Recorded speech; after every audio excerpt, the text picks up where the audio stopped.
So now we're going to show you a setup that will allow us to measure the leakage to outdoors separately. And what we have to do here is to make sure both of these gauges are referenced to the same pressure, which is outdoors, by taking a little tube like this and adding it on. So we take this red tube, put it on the red connector, which was measuring the house pressure, and we disconnect this red tube, which was going to the outside, and we attach that here. And we now tee this together so that both gauges are experiencing the same pressure, which is the outdoor pressure. Now you'll notice that when we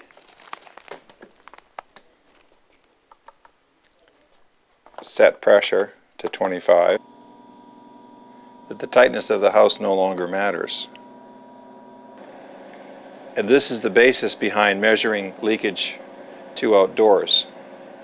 In this case, most of our leakage is between the ducts and outdoors, so we're not expecting a big difference between the duct leakage to outdoor reading and the total duct leakage. But there should be a small amount. How we do that is we take this fan over here and we set it to the same pressure that's being created in the ducts with this fan. So we'll just remove this plate.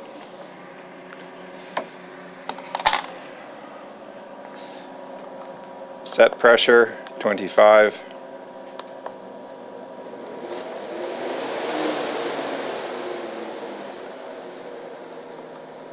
We notice a little burst in pressure there as things start to stabilize. Both of these pressures are set to 25 pascals. Both the duct tester fan and the door fan will bring themselves down to 25 pascals. And you'll notice that the duct leakage to outdoors is slightly less than it was before. Our duct leakage simulator doesn't have a very big hole opened up to the house. Well, here's an example of us having a bigger duct leakage, but with a lot of duct leakage into the house. So what we're going to do is to open this slider over here, which essentially is increasing our duct leakage into the house.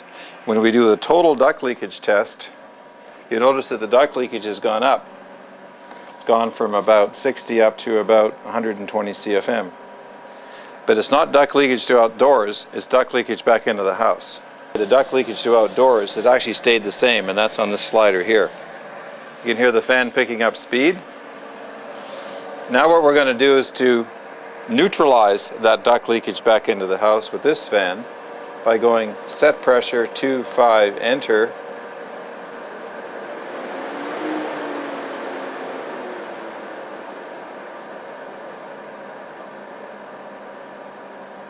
We'll notice that the pressure increases here. It's forcing the fan to go down in speed, and both the duct tester fan and the door fan are all working automatically, and they're coming to a point where they're both registering 25 pascals. The duct tester fan 25 pascals from the ducts to outdoors, the door fan 25 pascals from outdoors to the house.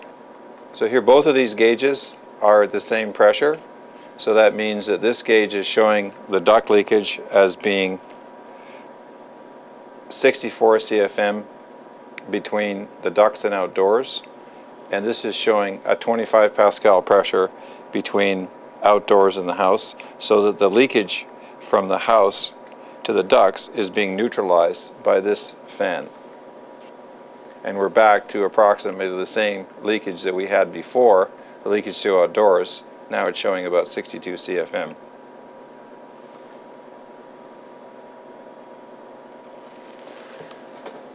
And if we were to increase the leakage back into the house,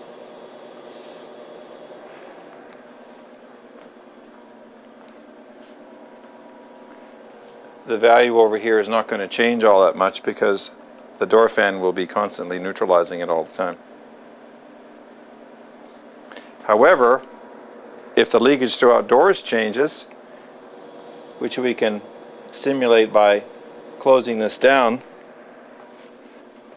That will be immediately reflected in this result over here, and it's now showing 52 CFM and dropping leakage to outdoors.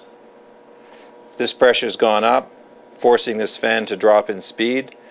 Eventually, when these two get neutralized and we have the same pressure here and here, then we'll know exactly what the leakage to outdoors is, which of course is the important value to measure.